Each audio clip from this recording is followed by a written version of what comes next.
Going the distance with local sports. This is the X Sports Network.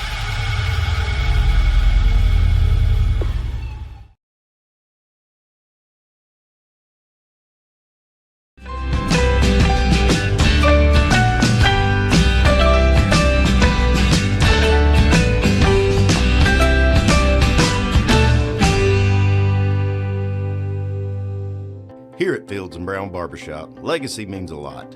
We're trying to fill big shoes left by my two uncles and my grandfather, where every haircut came with conversation and every customer left a little taller than when they walked in. The barbershop is about pride. It's about knowing your barber knows your name and your story. Come see us at Fields & Brown Barbershop, where tradition never goes out of style. 3 generations, 1 legacy, your barbershop.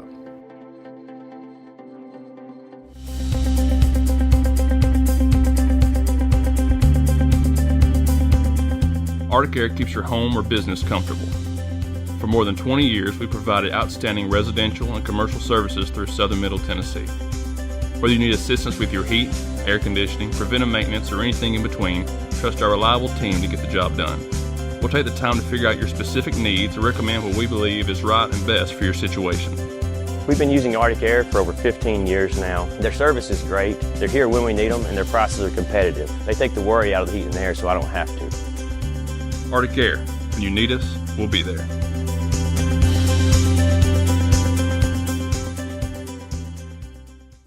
Financial advisor Scott Beasley knows time spent with family is everything. As a founder of Beasley Wealth Management, his mission is to give clients the freedom to enjoy time with family without the burden of financial concerns. A local of Lawrenceburg, Scott deeply values building relationships with clients, ensuring they make informed decisions concerning asset management, tax planning, and retirement planning. Offering a free initial consultation, Beasley Wealth Management helps clients pursue their aspirations with confidence. A local law firm respected throughout the state. Generations of clients have turned to Boston, Holt, and Durham since 1948. We assist individuals and businesses with their legal needs, including real estate, property closings, personal injury, employment discrimination, and family law. Our clients get the personal attention and convenience of a hometown law firm with the resources and ability to handle any case. Come see us at Boston, Holt, and Durham.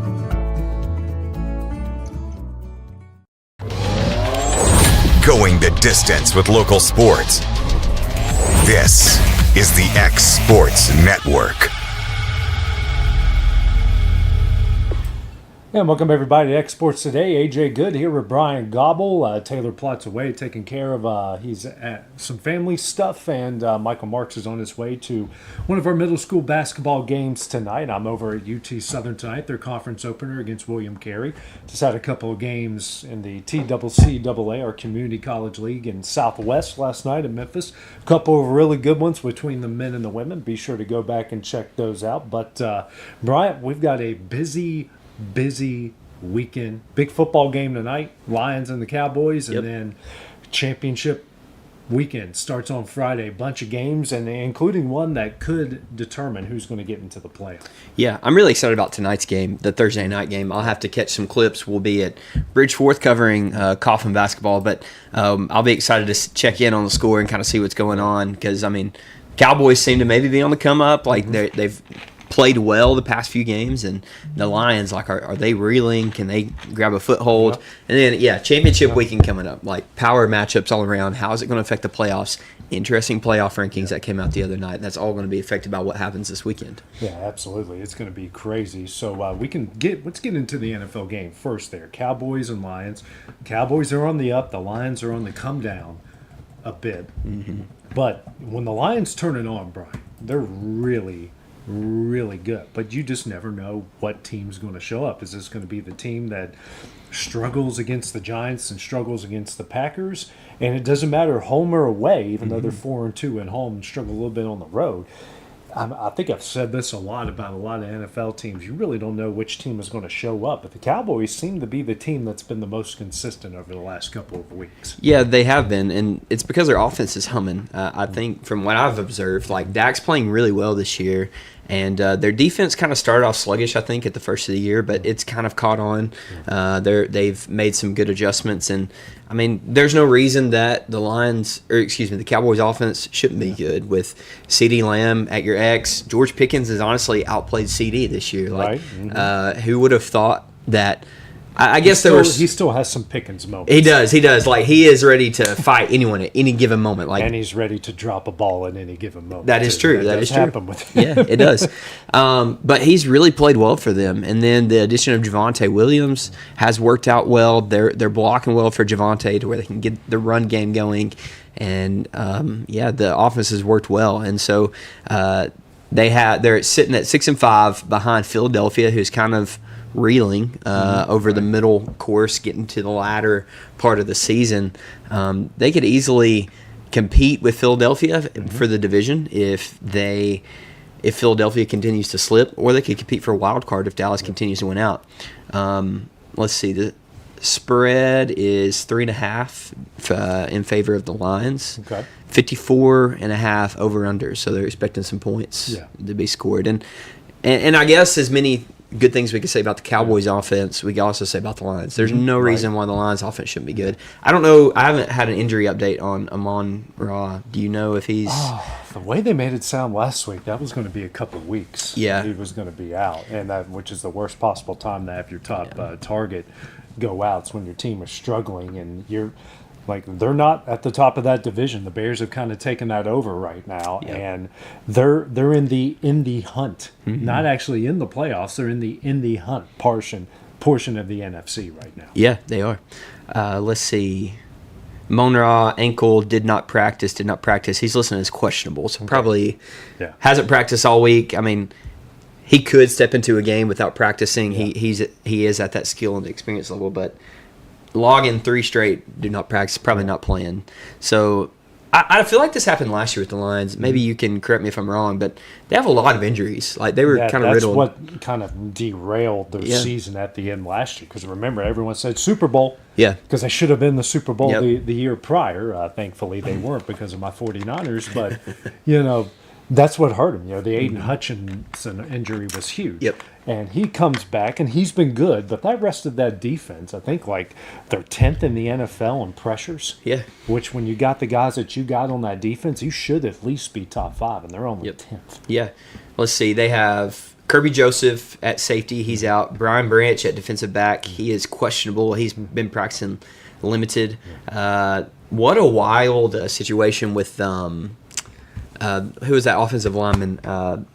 Their center that came back. Frank Ragnow. Frank Ragnow, right. Yeah. He's like 29 years old, and everybody's expecting him to kind of be an instrumental piece moving forward. And he wasn't physically cleared. he retired last year, tries to make a comeback, and then they're like, you have a grade 3 hamstring tear, which is essentially like, it's just essentially just hanging there. Like, it's not functional if it's a grade 3 tear. So he basically just he tried to make a comeback. Either trained too hard, or this was an existing injury that was just never taken care of. Yeah, just a weird situation there. Like, I was excited for the Lions to get him back, and then it's kind of a gut punch. Say, just kidding, he's not coming back. You guys, sorry guys. Yeah, sorry. So, and they're still dealing with like Graham Glasnow with a knee injury, Penei Sewell with a shoulder injury. So, like, those are.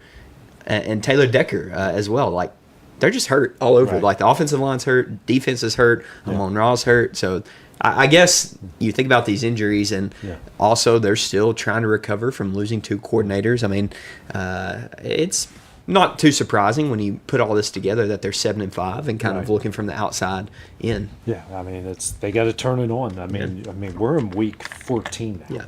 Which is crazy. My 49ers finally got a week off.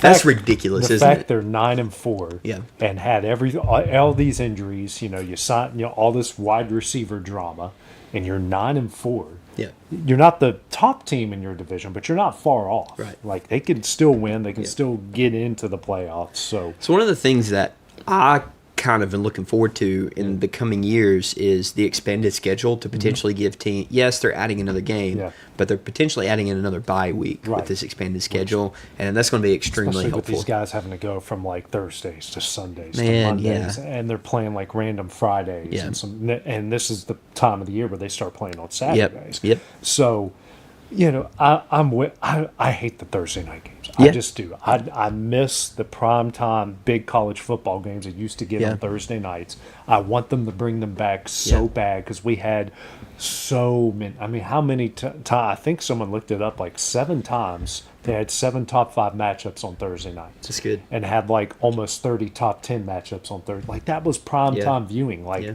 bring it back. I wish Get it the could. NFL off of Thursday night. Yeah. Unfortunately, I think the ratings are doing well for Thursday Night Football. I mean, I know last week with Thanksgiving, but did you see the numbers for that It's game? like the largest viewed Thanksgiving 56, game. 57 56 million viewers, yeah. peaked at like 60 That for is the a Chiefs Thanksgiving- Cowboys. That is a Thanksgiving game. It so is. You do have That everyone's is attention. right, But, yeah. a regular like Thursday night on Prime, like just I'd be okay with Stay- just doing away with that. Yeah, just go for the Sundays. good of the Sundays, league, yeah. for the good of college football. The good yeah. of it, like stay off of Fridays, stay off Thursdays, Yeah. stay away from Saturdays. Like you can have any other day of the week. Take Yeah. Sunday and Monday. Put more stuff on Sunday because sometimes those schedules get a bit watered down on Sundays. They're encroaching on everything. Like that Christmas is now Yeah. NFL's day. Like they're taking There's 3 over. games on Christmas, they're right? taking over Yeah. Christmas. They're taking over the Black Friday game. Yeah. As Which soon as nobody watched. nobody watches that. There's too much big college football Right. going. Yeah, it's at good. that This is prime season for college Yeah. football, and they're trying to have the Saturday games. Army Navy is not sacred anymore. Like they put a game on Saturday last year in place of Army Navy. I don't know if they're going to do that again. There's one thing that could stop all this, and that's the networks telling them no. Yeah. And because there's a lot of people are starting to get frustrated with all the different streaming apps that you have to Yes, get. it is frustrating. And there might be people just say, you know what, not going to do that. And if the networks start telling them like, no, we need to have some limits, we need to have some boundaries. I don't know if they'll ever do that. Even though, because they're the ones showing the money and they're the ones that can pull the plug at any point. I'm just throwing that out there. Not saying it's going to happen. Probably not. But I'm just throwing that out there. Let's get into college football here, Bryant. We don't have our normal 500 games to sift through. We just have a few. We got 4 on Friday night. 2 of them, which are huge for the CFP. The first one going on at 6 o'clock, Troy at James Madison. James Madison, 25th in the latest CFP rankings for the Sun Belt Championship. The Dukes, 23.5-point favorites. Temperature's supposed to be in the high to mid-20s at kickoff during that game there in Harrisonburg. You're talking about just seeing the stadium from a distance. It's awesome when you drive on the interstate by it. But, heavy favorites there. The Dukes. Troy kind of came out of nowhere, had the upset Southern Miss in the last week of the regular season, even though they've been a very consistent Sun Belt team. The other game to look out for, and that also has huge CFB ramifications. It might be, honestly, it probably is the playing game to get into the CFP. North Texas at Tulane. They got North Texas 2.5-point favorites here. Both of them, the Mean Green 24th. Tulane is 20th. Expecting rain. Okay. 50 degrees. And this there in is Tulane. where? New Orleans. New Orleans. Where Yeah. Tulane is. So neither one of these coaches are No. head coach. Like they're gone. So I wonder how weird things will get and how They're that will going to affect. coach. They're both coaching. Okay, so Yeah. They're Summerall both- is coaching for coaching this and game. North Texas's coach is going to Oklahoma State is coaching in this game. How weird is that? They just had signing day. They're calling recruits saying, "Hey, come to Florida. I got to coach another game this weekend though for Yeah. another team." That's so strange. They handled it way better than Lane Kiffin. Of course, right, of course. They handled it way better than Lane Kiffin, and they're probably working off-site, not Okay. recruiting their own players. Yes. Or not threatening to recruit their Sure. own players. Like, I think everyone knew what Lane Kiffin was going to do. Yep. These guys, you can be a little bit more trustworthy. But those are the 2 big games to watch. We also have Conference USA in the Mountain West. They're playing on Friday night as well. But those are the 2 big ones to look out for. Like you said, playoff implications. Can James Madison beat Troy? That one, I feel like James Madison should take care of should, business. yeah. The closer game, as you mentioned, the more interesting one is North Texas and Tulane. Both of these are inside the top 25. Tulane at 20, North Texas at 24. Tulane, they don't play at the Superdome. They have their own Yeah, they have their stadium. own stadium. Yeah, so home field advantage there for Tulane. I would pick them. I haven't really watched. I've watched a few Tulane games. I'm just ignorant, I guess, to North Texas. I don't really know how They put up their a style lot of play. points. Do they? Their air raid style. They got a quarterback who bought a Meskmaker 29 touchdowns, 4 interceptions, almost 4,000 yards through the air. He's a great story. He barely played high school football. Wow. Like, he played high school football, but he didn't start. Yeah. He didn't hardly play any snaps at the varsity level. They get him in North Texas, and he's just lighting it up right now. They haven't scored below 30 points all year. Yeah. Now I'm looking at this schedule: 51, 33, 59, 36, 63, 55, a measly 31 points against Navy, 56, 52, 53. That is impressive to put up that many points at North Texas. I have heard good things about their quarterback and what he's been doing. So I guess they could get into a shootout with Tulane. You got to think Summerall, though, will have something schemed up to try to slow him down. That'll be an interesting chess match. Yeah, definitely will be. And James Madison has to win big and impress. But I think it's almost at this point when you got two teams that are ranked playing for a conference championship, and both of them are ranked above you. Yeah. You're fighting uphill, and that better be like a fumble-rooski game. Each team turns it over 6 times, and you go out there and win by 40 to just to give yourself a chance to get in. I think they're climbing way too uphill with that one. Yeah. Looking at James Madison's schedule, their only loss coming to Louisville. Did I say that correctly? 28-14 back in September. So yeah, that was a close game. Yeah, that was a close game. Yeah, I could definitely see. We kind of discussed it maybe on Monday. Like if maybe Duke wins out in the ACC, like James Madison and Tulane could potentially sneak their way in because both of those resumes are good and both teams are good. Yeah, but when you got the big conferences are clamoring to get all SEC teams in there right now. That is true. It's going to be a tough one. You're looking at one. I know a lot of people don't like the fact of it. I love it. I love seeing the little guy, quote unquote, the little guy get a chance because you never know until you step on the field with him. Yeah, that's true. You just never. I mean, Florida thought they were going to run all over USF, and that just didn't happen. Didn't happen there. The other games we mentioned, Mountain West, UNLV's at Boise State, and shout out to Kennesaw State. Just 3 years ago, they were the worst team in college football. They're 9-3, going to Jacksonville State with a chance to win Conference USA. I remember when they were in North Alabama's conference. Yes, and they in back-to-back years played overtime games, and it was a lot of fun between the two there. So that's what we got. And then Saturday, of course, we got a ton of games. I hate to say this, the least important is the MAC championship game there at Ford Field in Detroit, Miami of Ohio. Weird situation. Their quarterback, who was tearing it up, enters the transfer portal, and decides to take a redshirt midway through the season. Really? He's not going to play in the championship game, and they're playing Western Michigan, which, that's Kalamazoo. That's not far from Detroit. Yeah. It's basically a home game for them at that point. Miami is Cincinnati area. So that's a really, really weird situation. But the big one at 11 a.m. our time, noon Eastern, 11 a.m. their time as well, BYU at Texas Tech. Yep. I think Texas Tech is safe either way in this game. I think if they lose, they still get in, but BYU has to win to get in. Yeah. Texas Tech's only loss coming to Arizona State. And currently unranked, but Arizona State's no pushover. That's not a horrific loss. Like we've said, they have a nasty defense. BYU, almost wonder if they're galvanized and refocused around their coach with all the rumors of him potentially going to Penn State. No, not anymore. Right, not anymore. And thanks, Crumble Cookies. Right, yeah. Thanks to the cookie brand. I think I saw James Franklin celebrating. James Franklin celebrating with Virginia Tech's recruiting class with Crumble Cookies, just kind of shoving it in Penn State's face. Sidebar, man. I listened to a lot on my way to Memphis yesterday. Their AD, Pat Craftair, has royally pissed off Jimmy Sexton. Really? I don't know if they're going to. Jimmy Sexton's the biggest guy. He's not, the only guy, but he is the biggest guy, and he is purposely keeping away some big name opponents from.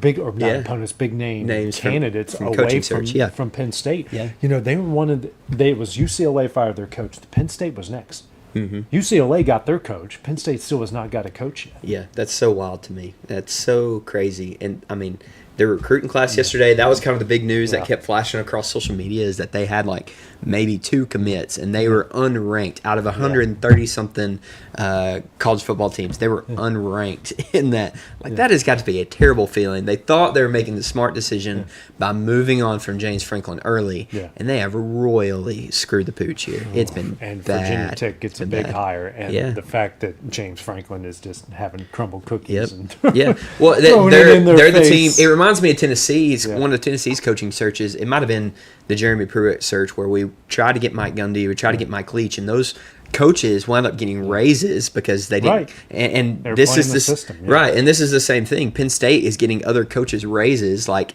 and back to the BYU thing, like they went after BYU's coach, and I'm curious if this was a distraction for BYU and maybe they won't come out as focused, or if this is a rallying moment. It's like, all right, we got our coach, he's here, he's our guy, let's move forward. We're going to go out and win this, get a playoff berth, and continue building momentum in the next year. You know, I hope for their sake that's what happens. I'd love to see 2 Big 12 teams in there, just get them in the mix, especially, you know, if they're sitting right there at, you know, they're both 11-1. I mean, 11-1 teams. One of them lost to the other. The other one lost to a team that was red hot at the time. Good for the sport. If it's both good for the sport. It is. It really is. The ACC is only going to get one in, and that's their own fault. But you got 2 really good quality teams at the top of the Big 12. My mind, I think they should get in. You know, even though BYU loses twice and he loses twice to the same team.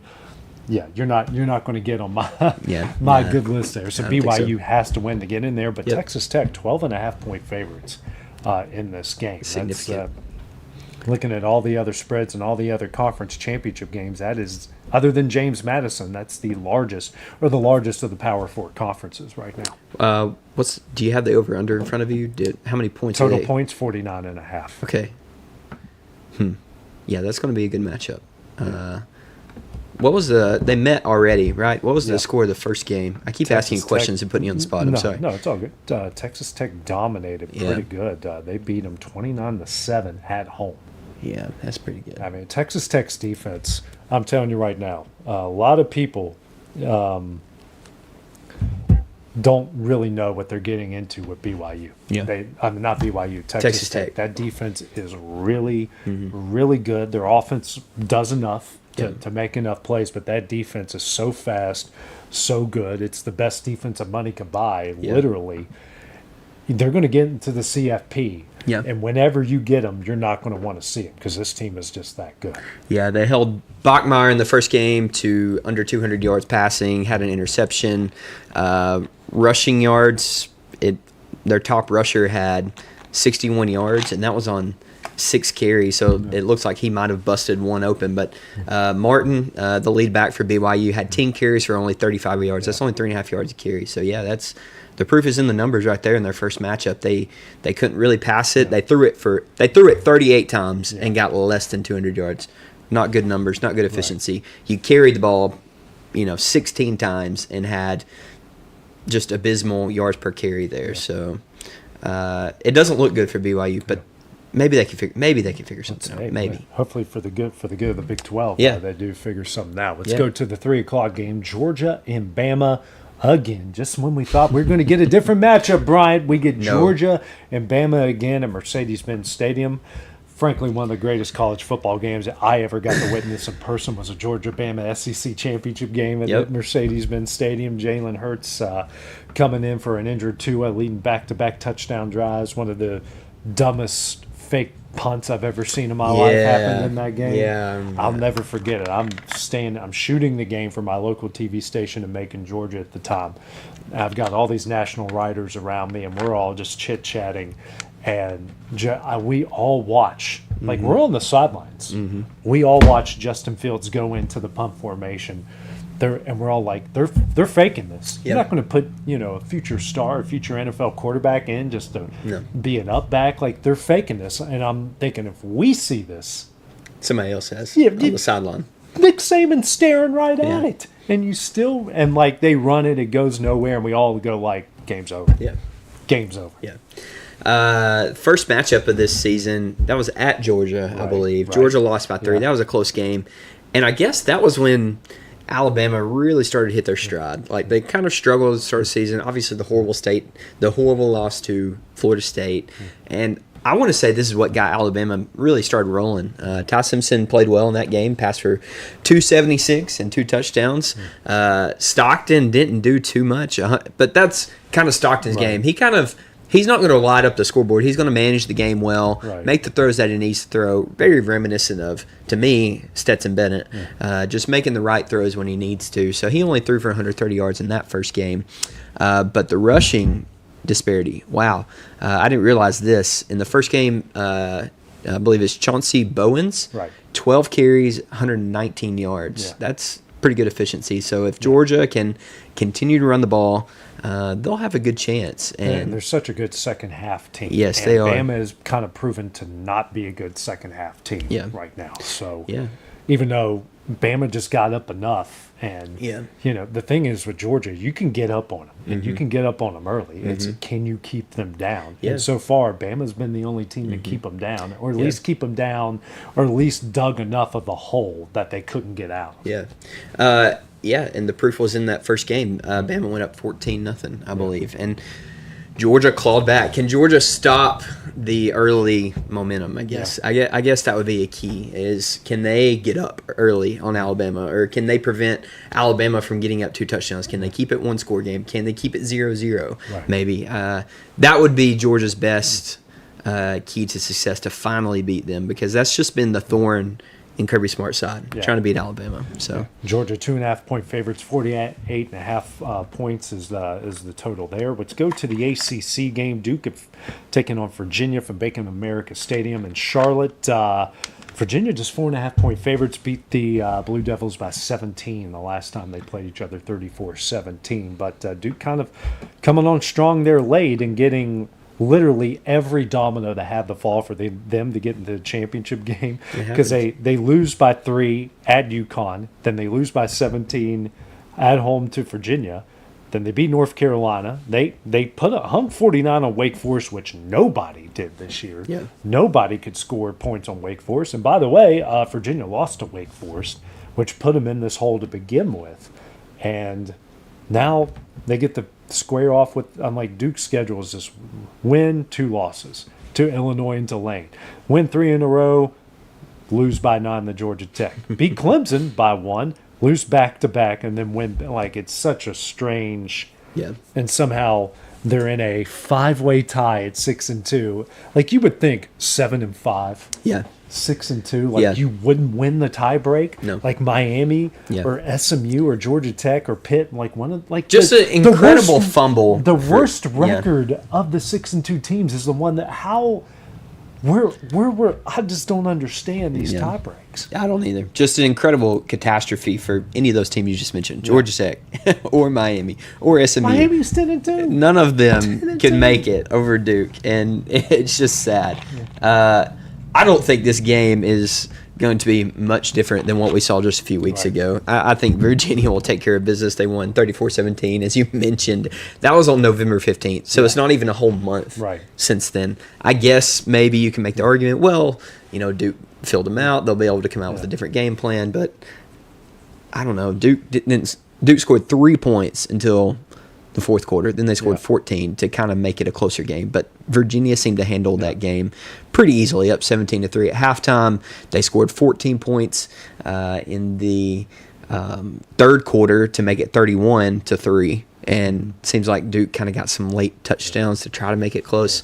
I don't see this game going much differently this time around. The thing that kind of goes in, I think, in Virginia's favor is they play well in close games. I mean, 8-point win at home against Florida. Then they go to Louisville, win by 3. Washington State, who took Ole Miss to the brink, they beat them by 2. Win by 1 at the last second against North Carolina. Close win against Cal. That tough loss to Wake Forest, but then, pretty much dominate from start to finish against Duke, and then you dominate from start to finish against Virginia Tech. They're not going to light up the scoreboard on you, but they're not going to allow you to light up the scoreboard on them, which is what Duke has to do. And I'm like you. I don't have the confidence that Duke can do that. Yeah, me neither. Virginia likes to slow it down, grind it out, fill you out, and just methodically win the game. Yeah. They're not going to be flashy, but they're going to find a way to win. Yeah. Big Ten Championship also at 7 o'clock, and two teams clearly in, very in. Haven't played each other 12-0. Makes you kind of wonder, do we need conference championship games? No, we don't. Even though I love them, and when you look at like the American, clearly you need one. Yeah. For that, and some of the other, like, that's the Conference USA. That's their Super Bowl right now. For the Mountain West, that's their Super Bowl. For the MAC, that's their Super Bowl. It's a playing game for Georgia and Bama. Yeah. For Indiana and Ohio State, it's really not a playing game. It's you can can you both of them just say, hey, we'll throw our third stringers out there. We're both going to be in the top 4. Let's just go at it from there. Yeah. I guess how important is a first round bye to them? Because I guess that's what they're playing for. First round bye versus hosting a home playoff game. And I guess the first round bye matters. I can't think.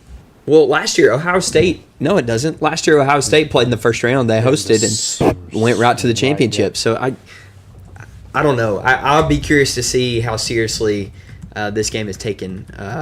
Because both coaches, both teams, they're competitive. They wouldn't be where they are if they weren't competitive and had the drive. And Signetti, he's kind of a madman. Like, he's going to be competitive. He's going to want to come out and compete the best that he can. So you don't need to win your conference to get a bye week. Okay, you don't. Yeah. So both of these teams could get it. Right. Potentially have a bye. I've been asking that question, and finally Okay. I typed it incorrectly into the Google machine, and they gave me the right answer. So they're clearly in. Yeah.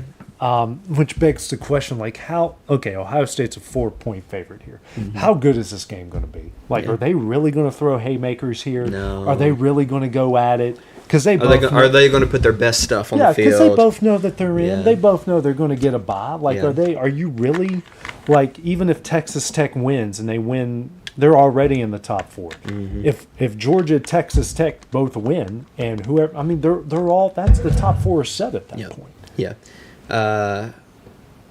There's no way they put their best stuff on the field. No, because they could face each other again. Yeah, they very well could. Yeah. I didn't know. That's interesting that conference champions don't get the bye. Because I kept wondering, both of them could still get a bye, first round bye. Like, because I kept, when I see like the brackets for all the update, I'm like, well, how can Indiana and Ohio State get it? But then, you don't need. It's the top 4 highest ranked. Oregon's not jumping them. They're at 5. No. I guess Texas. And they're not in a conference championship. Right, they're not. So they can't play. Texas Tech and Georgia are playing this weekend. So.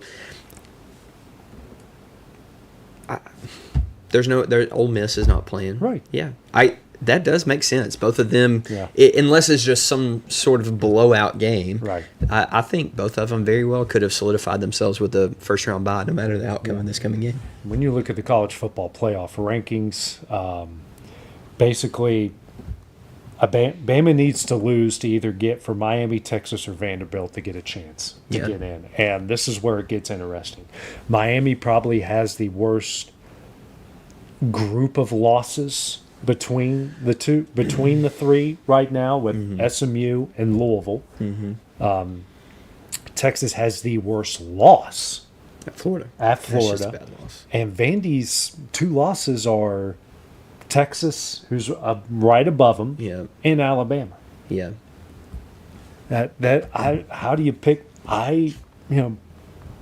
Miami should be better than what their record is. Mm-hmm. Vandy, their record is better than what they are, and Texas should be better than what their record is. Right.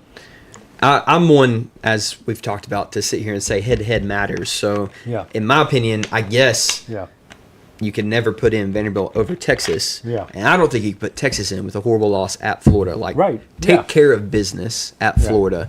Tennessee, as bad as we have been, went and dominated at Florida, and Texas didn't do that. Yeah. So, I don't think Vanderbilt or Texas deserve to be in. Miami, I guess their losses are better, but their wins aren't as good. I think they're better than Notre Dame. Yeah. Because I'm like you, they proved it on the field. Yeah, they did. It's so tricky. I don't want to sit here and contradict myself because I'm like, well, Miami has better losses, but Texas and Vanderbilt have better wins than Miami, in my opinion. So that is a tricky situation. I don't think Texas or Vanderbilt get in. I hope, unless BYU fumbles, I guess, and BYU could lose to Texas Tech. Ooh, this is interesting. I'm getting excited sitting here thinking about it. I mean, because there's really no, what's the word I'm looking for? There's really no easy way to make. You're not going to make anyone happy or make everyone happy or any of those things. That's just not how this is going to work. Right. Yeah, you're not going to make anybody happy. Disaster scenario, which is likely to happen, I guess, for that last team is BYU loses to Texas Tech. So Miami slides up. Who gets that last spot? Is it Utah? Probably not. Is it Vanderbilt? Is it Texas? Yeah. Are you going to let a 9-3 team in over a 10-2? Yeah. But head-to-head matters, so you need to. Yeah, there's no, that, and then, what could solve all of this and knock all this nonsense off? BYU beats Texas Tech. And we're not even talking about we're not even talking about both. You three, you should have taken care of your business when you had your chance to take care of your business here. Okay. And please don't get the president involved. Please. Is it? Man, he just... I saw that, and I'm like, because, there's the On3 Sports account, then there's the fake one, which I get duped by every day. The No 3. I have to double. I'm like, am I real? And I saw him went, no, Diego's done. Great run. Appreciate everything that you've done for college football. Legit. You are one of the biggest reasons Vandy made one of the best turnarounds ever. But I'm just done looking at you. I'm done with your family. Yeah. My biggest issue with his family is Karkley letting other players' families act that way, come in there and video. No. You treat everyone the same. Yeah. It's not that hard. I don't care how much money this guy brings in. If you want real respect of your players, you treat everyone the same. Yeah. Let everyone's family go in there and act a fool. Yeah. Let him come in there. He runs his mouth more, and he gets away with it just because he does back it up. He does. He gets away with it because he backs it up. Yeah, I guess this is no surprise thinking about how much he's ran his mouth in the off season and how he's ran his mouth throughout the regular season that he would say, "Hey, Trump, sign an executive order." Oh my gosh! Keep politics out. I mean, politics is way too involved in sports. Yes, across the board. Yes, in this, it's. I mean, especially knowing who you're dealing with. Yeah, he can fly off the handle. Yeah, that could happen. I'm like, oh, just don't do that. Just don't. Speaking of the fake accounts that get somebody, I got reeled in, and I quickly turned around. It's Ryan Williams inks a $2 million deal with LSU. Yeah, this was 274 Sport instead of 247. Oh, so it gets you. It's close. The little things. So a lot of people in Alabama are probably ready to get rid of Ryan Williams and be like, "Why is he on Alabama's team? He's inking a deal with LSU." But that's not true. That's fake news. Ryan Williams still with Alabama. I'm trying to do a game here behind my head. All right, well, coming up next, we're going to talk about what's going on in the world in the NFL when we return.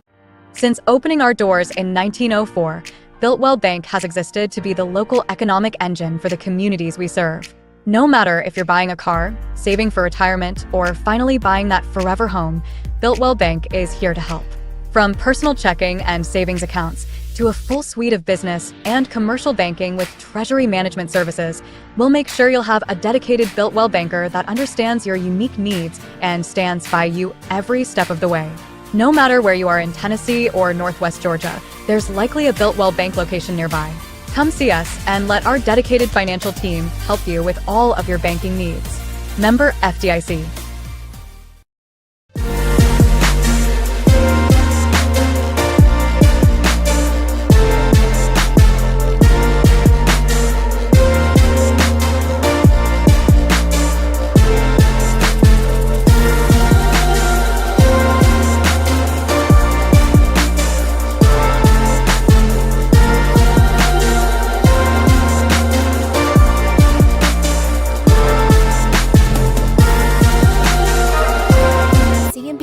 Fast, friendly, and reliable service is our promise to you because you're not just a customer, you're family. From multi-use linen to branded floor coverings and a complete range of cleaning supplies, C&B Linen is here to make sure you have everything you need. From our high-quality products to our fast, friendly, and reliable service, you'll experience the difference with C&B Linen because you're not just a client, you're part of our family. You'll be winning with C&B Linen. Got a dent, a ding, a scratch, or a bent fender? Major or minor, Car Country Collision Center in Leoma can fix you up. Car Country works with all insurance carriers, gives free estimates, can work on foreign and domestic vehicles, and has experience you can trust. They've been in business since 1990. Unfortunately, accidents happen, but you can get your car back on the road with as little hassle as possible with the help of Car Country. Call 931-852-4708 or stop by at 2567 Highway 43 South in Leoma.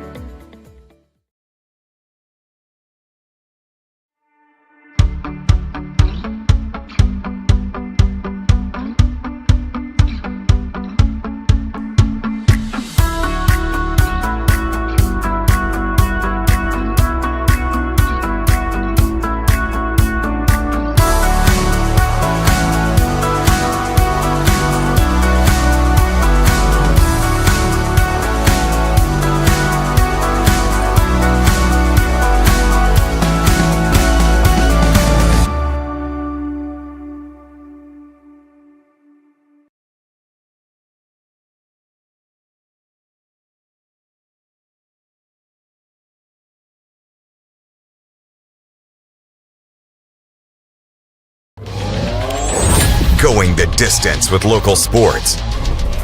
This is the X Sports Network.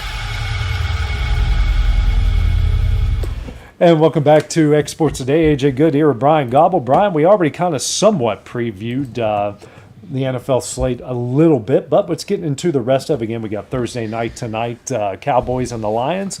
Got some good ones on Sunday as well, starting off with the Titans and Browns. I'm just kidding. Just kidding.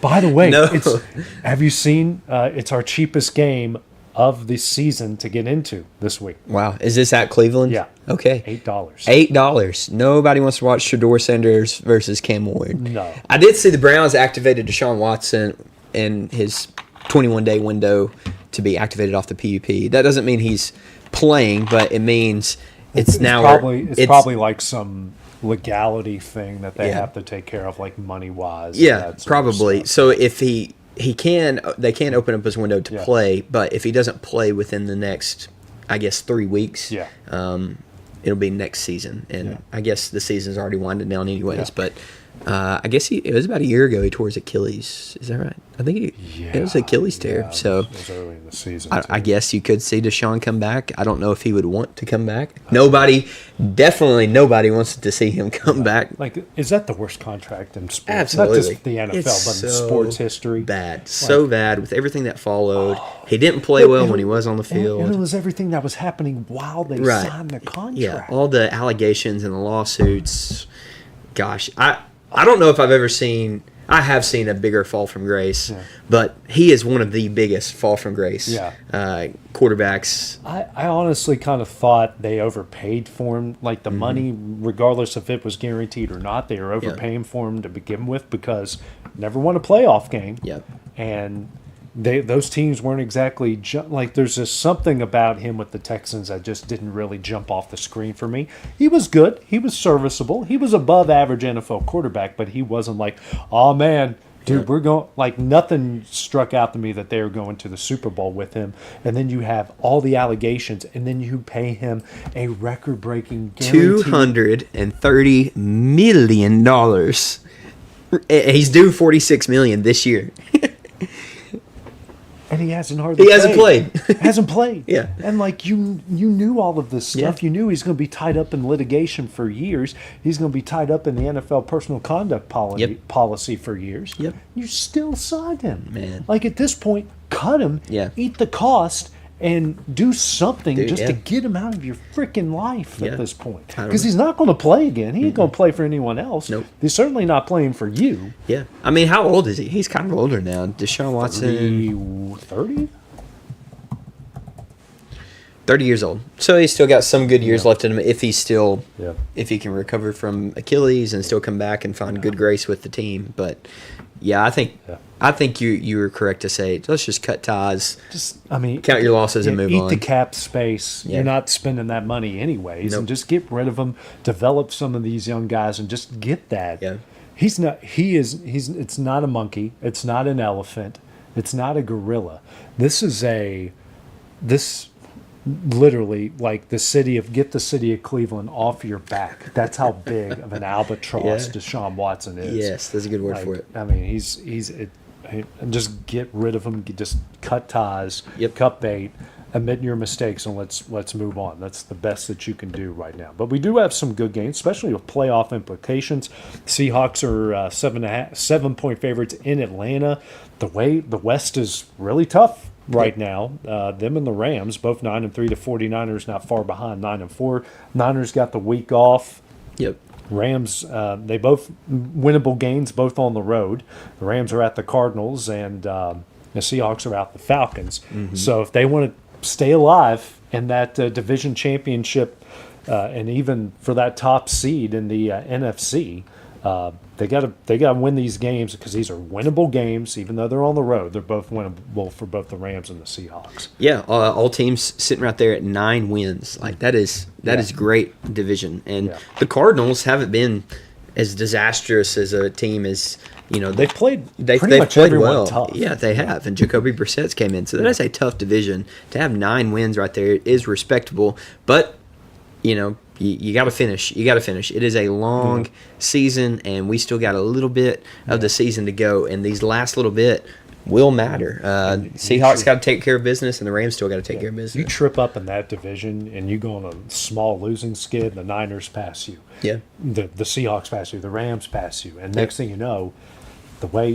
some of this could shape out, you might be on the outside looking in as far as the postseason goes. Yeah, so you got to keep winning these games, especially when you're going against the opposite division. Mm-hmm. Plenty of winnable games for all of them. But at the same time, finishing first in the NFC isn't everything. We saw that last year. Sam Darnold wound up winning with the Vikings, right? Am I remember this correctly? Were they the 1 seed?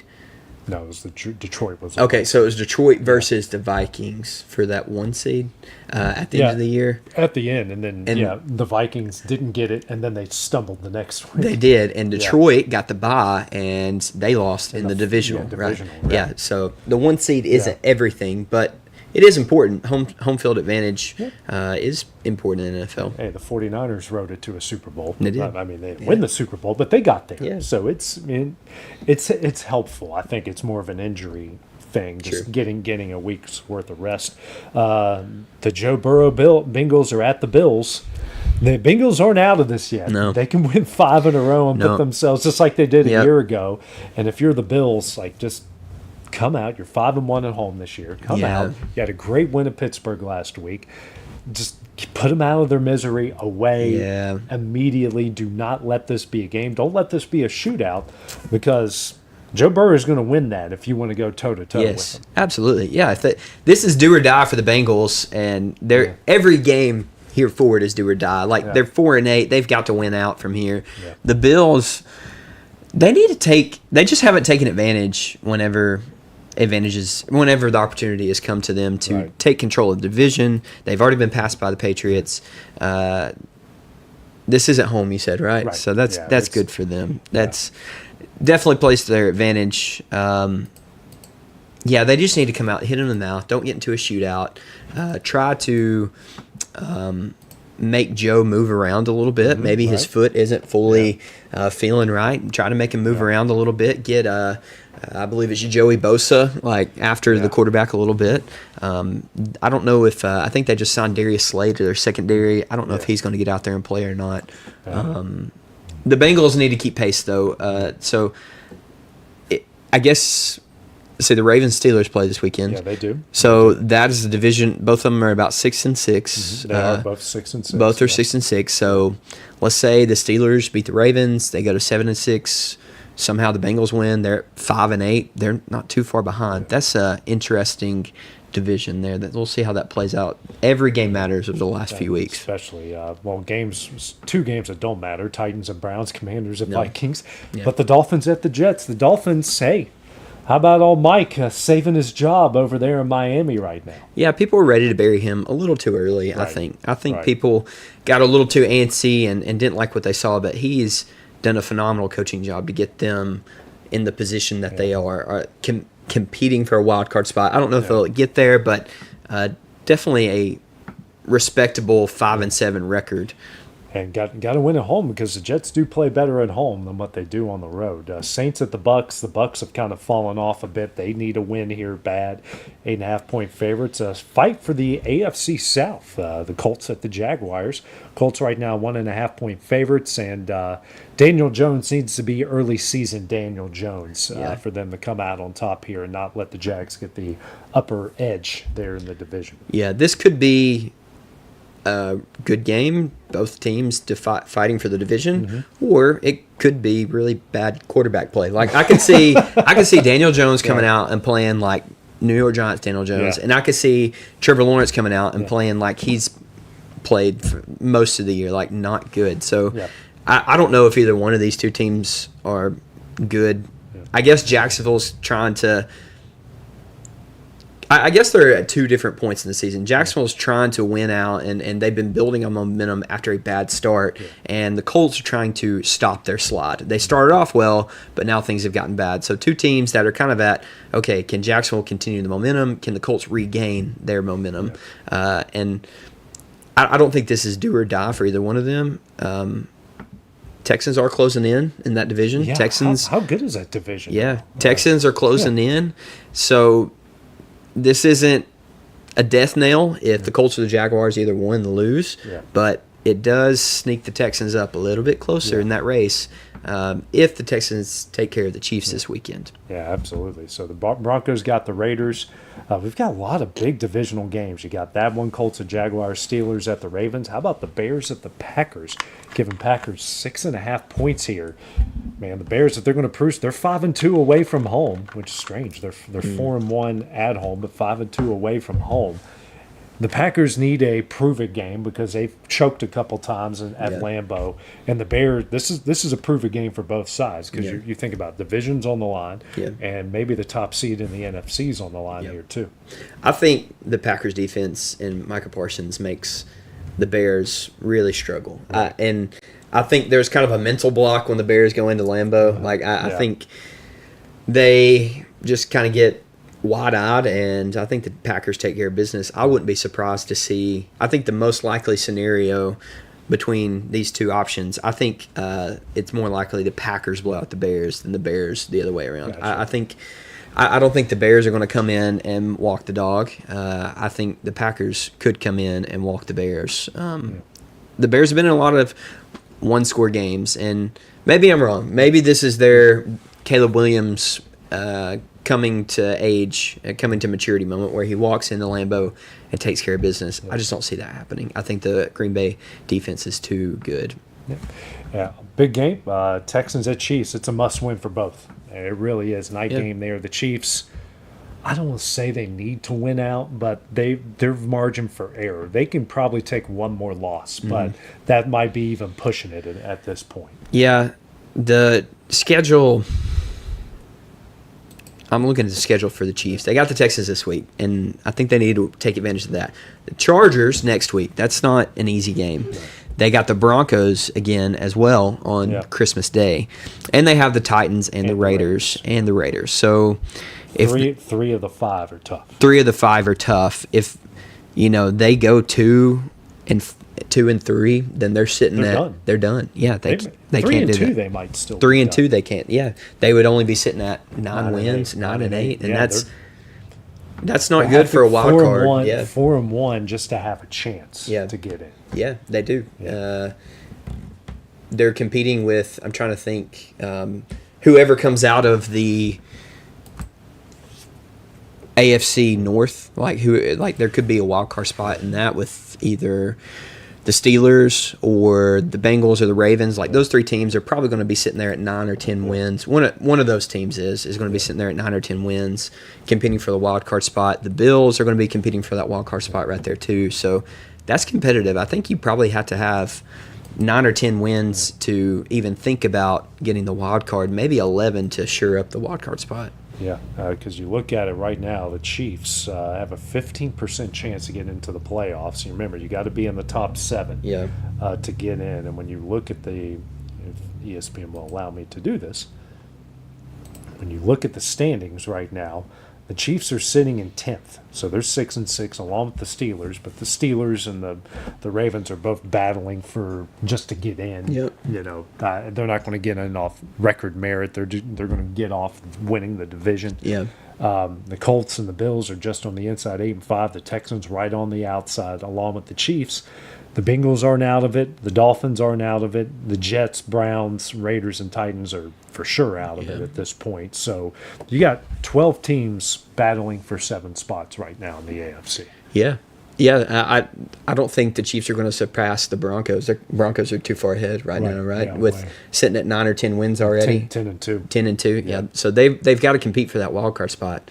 And there's a lot of people right there, like we just mentioned, the Bills, potentially maybe the Steelers, the Ravens. All those teams are competing for that wild card spot. The Texans sneaking up, yeah. It's a tough road. It's a tough one. The NFC is a little bit more clear. There's only 10 teams battling for 7 spots right now, but the Lions are on the outside looking in because you've got, other than Tampa Bay's at 7-5 because they're a division winner, but you're looking at 9 wins. Yeah. So it's a little bit more clear there. I think that's because the top talent in the NFC is better. I think it's been very clear who the best teams are, where the AFC has been a little muddy this year. Yeah, absolutely. Well, Bryant, that's a good little football preview we got going into Conference Championship Week, into Week 14. The NFL, when the weather gets colder, the football gets more important. Stakes get up. Yeah, I know us. I grew up. One of the times I'm proud to be from where I'm from, but especially this time of year when everyone's wearing 5 layers and I'm just walking out in one. I'm like, what's wrong with y'all? This isn't bad. This could get way worse. Yeah. When I was living in central Pennsylvania, December 1, we got 16 inches of snow. Wow. And my wife hated it. they just got dumped on with a bunch of snow right now, right? Yeah. Is there a bunch of snow going through? Yeah. I was in New York last week, and I kind of felt the same way. I had my hoodie and my jacket on, and there's some guy walking down the street with his T-shirt, and I'm like, okay, I feel like I'm the tourist. I get it. I'm not from here. Yeah. I get it. It all happens. It's all good in the hood. But we hope everyone just remember, when the weather plummets, the football gets more and more important because stakes rise. I've heard this a million times in high school football. There's 2 places you want to be at the beginning and at the end. You want to be practicing and playing. You want to be practicing and improving when it feels like you're on the 7th circle of the sun, but you still want to be playing when it feels like you're in Antarctica. Yeah, that's true.